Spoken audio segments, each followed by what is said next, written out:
gonna be crazy. I'm not taking any chances on gear today. I've got motorcycle gloves, jacket, armored pants, even armored shoes. And the funny thing is, I'm not even riding a motorcycle.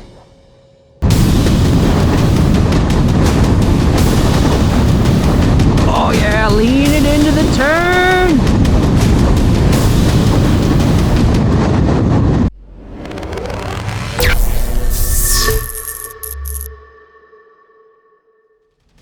I'm gonna take this out. I've done a couple of small test rides on it.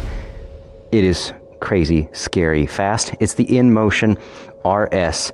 It is a dual motor scooter that goes somewhere north of 60 miles an hour, or so they say.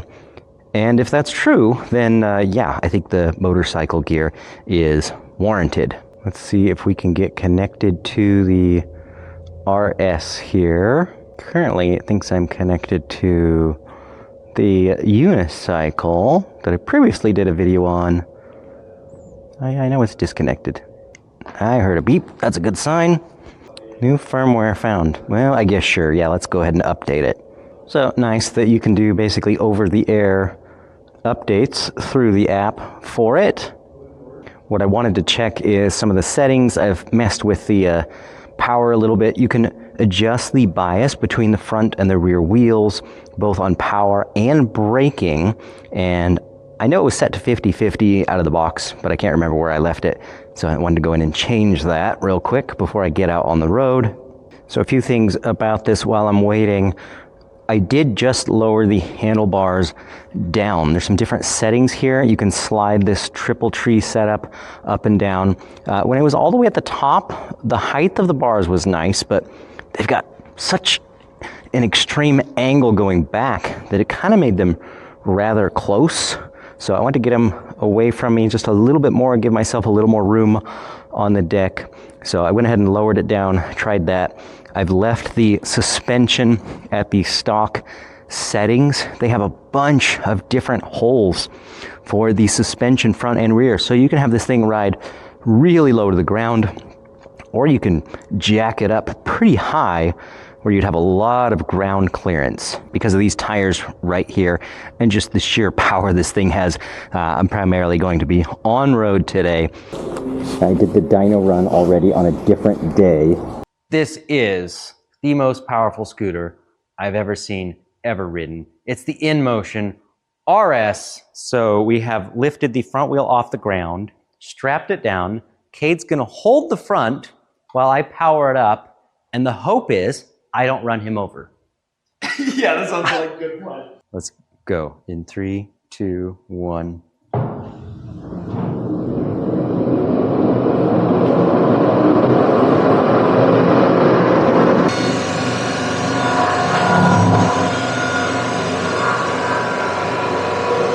That was kind of scary.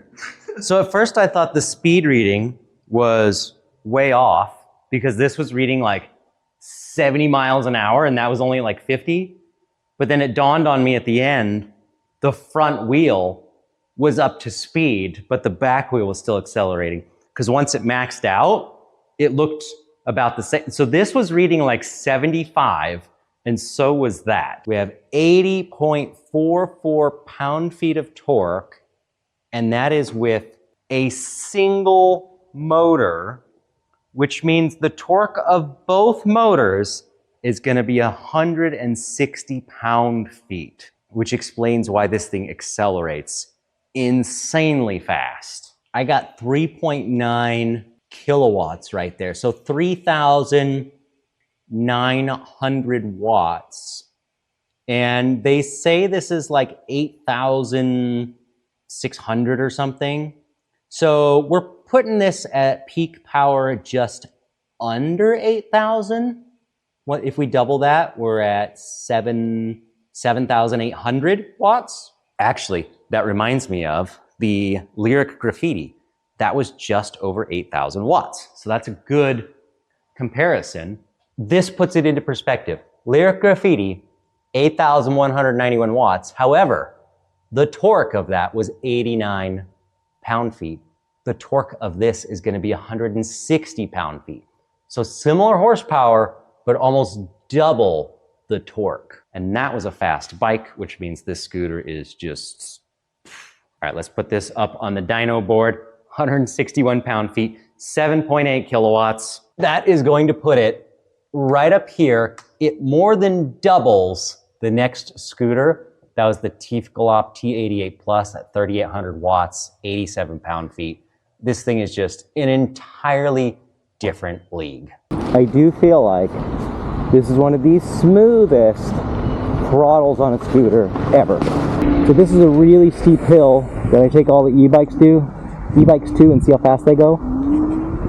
Sometimes they slow down to like 10 miles an hour. Watch this. We're accelerating up the hill at half power. It's like the hill isn't even there. I think the motors have stamped on them something like climb hills with ease. That is like the biggest understatement I have ever seen on a product.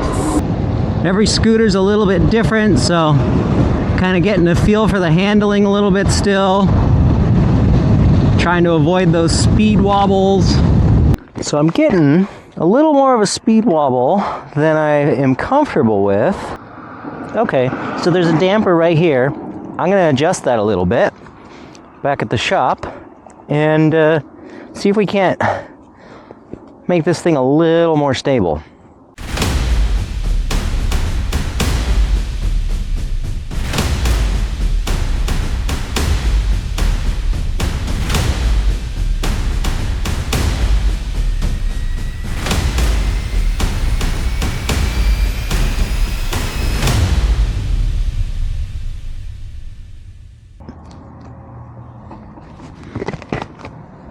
Need a tool. Do you have a three-way wrench? Oh, here's one. Speed wobbles. It has a damper though. Alrighty. Oh, that feels really loose. Let's tighten that a tiny bit.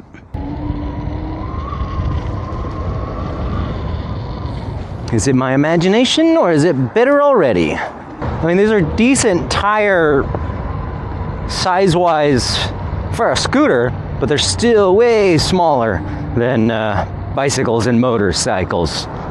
Scooters are just weird like that. Let's put little tiny tires on things and go really, really fast. It'll be fun. I haven't felt any speed wobbles yet, so that is way better. I was feeling them like from 35 to 40 on acceleration, and then it felt like sometimes braking would initiate it. Oh, I just had it up to 50 and it's smooth. This is the way it's supposed to be. So I guess lesson learned there.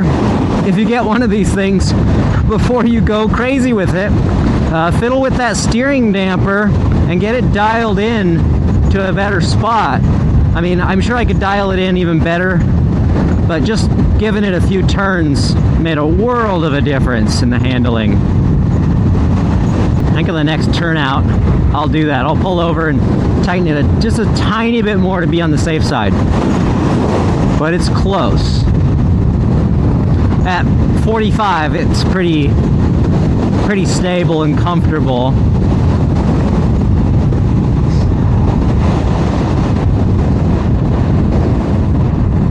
Alright, let's pull out right here. Give this thing maybe another turn or two. Steering dampers are not something you normally have on a bicycle. That would be a rarity, so it's not something I deal with a whole lot. So I know what the result is of having one that's too loose. Speed wobbles. I don't know what the opposite is. Like, what happens if your steering damper is too tight? Does that just mean the steering is stiff and doesn't handle as well? This is a pretty darn steep uphill. Oh, visor down. There we go. I know you can't see that, but you probably heard it. I'm gonna take the throttle easy until I get on the pavement. There we go. Oh man. It's just so hard to give it everything it's got without slipping and sliding around.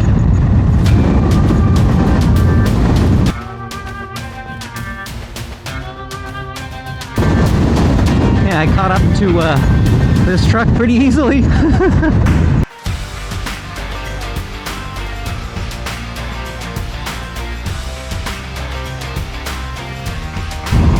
Alright, windy roads. See how the steering does now. Oh, that was pretty good so far.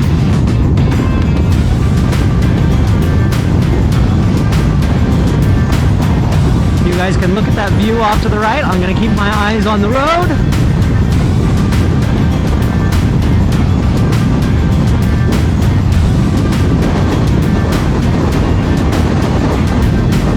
Oh yeah, lean it into the turn.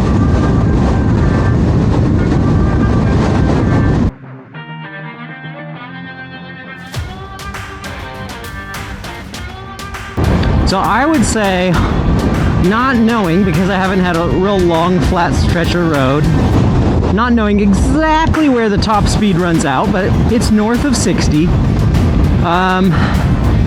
You're not going to get 60 plus everywhere, so up hills I don't think you're quite going to get that, but 50 you could basically do all the time, all day long. I think this thing will do 50 miles an hour. Up hills, down hills, doesn't matter. And that is fast. Now that I've got the steering adjusted, handles really nice.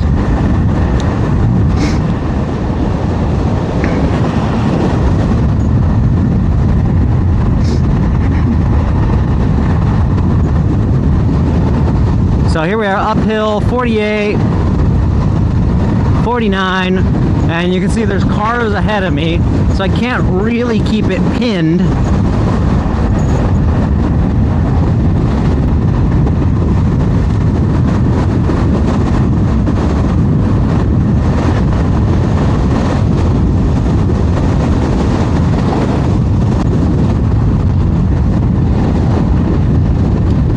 I keep getting nervous about my foot placement because these motorcycle shoes are stiffer than my tennis shoes, and it's a little harder to feel the edge of the deck. But also, the deck is wider than I'm used to, so I really can place my feet out pretty wide, and I'm worried I'm gonna go too wide, but the deck is got a lot of room. It's the widest by far of anything I've tested up until now. All right, we've just done a lot of high-speed turns and no speed wobbles at all. So I'm really glad that steering damper was the solution for that. That makes me very happy and makes me feel much safer. As safe as I can feel anyway on two tiny wheels at 45 miles an hour.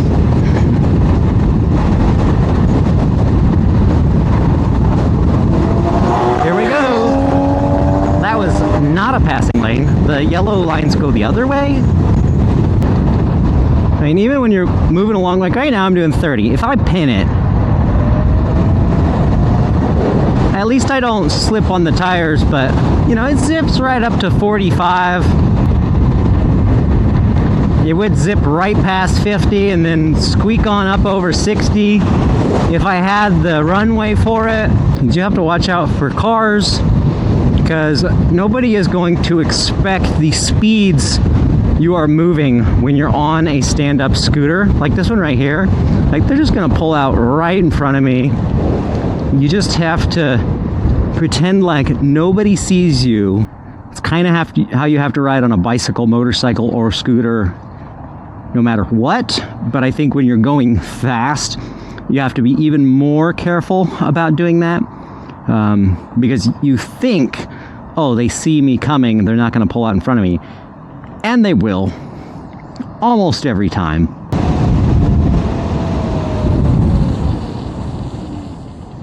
And braking is so nice and smooth. I hope that it's recapturing energy as well as it feels. Biker dude!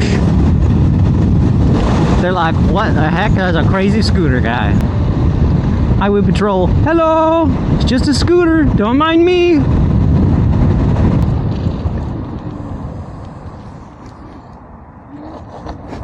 peeling out.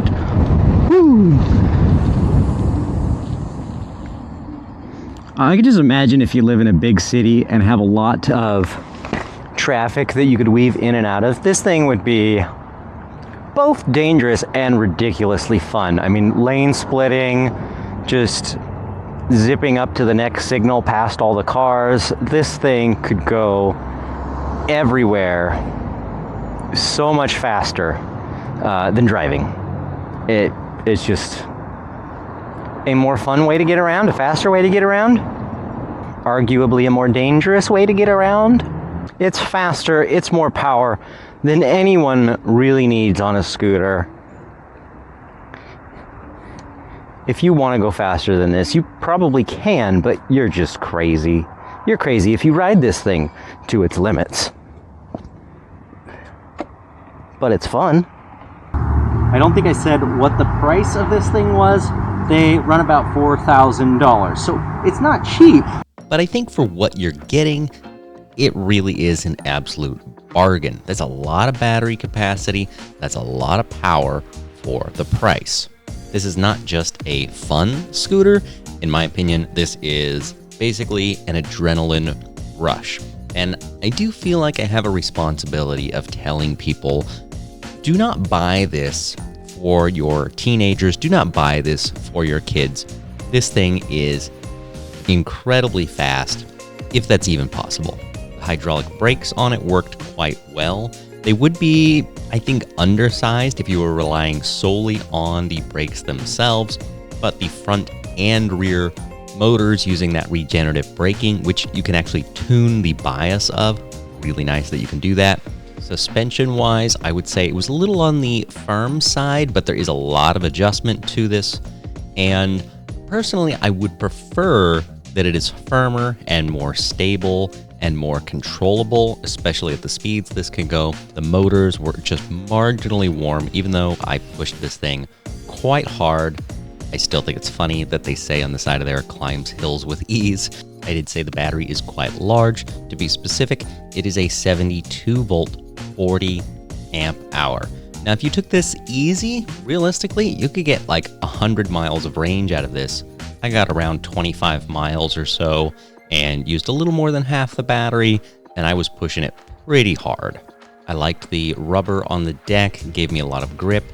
It's really wide in the very front, the very back. It has a decent length to it. For some reason, there's kind of like this groove, this cutout on each side. I don't know why that doesn't extend all the way out for the full width. I kind of would like it if it did. Maybe there's a reason it's not designed that way. Like a lot of scooters I'm seeing, it has 2 charge ports. It only comes with a single charger, but if you want to buy a second one and double your charging speed, that is an option. Turn signals are nice and bright, mounted up really high under the bars on the front, and then you've got signals that are down low on both front and back of the scooter. And surprisingly, it has a good horn on it. Kind of like a small scooter or motorcycle horn. It's quite loud and definitely usable. The headlight, I don't know if it's exactly a copy or the same thing. It looks like what comes on the Surons, but it is pretty bright. I kind of forgot that my microphone was inside my helmet for a lot of that filming I just did. So I'm gonna redo some of this just in case, or dub over it. Thanks again to Voro Motors for setting the scooter out. I will put a link in the description to their website where you can check these things out. I had a ton of fun with it. You probably will too, but I highly recommend if you get one of these, make sure you gear up properly.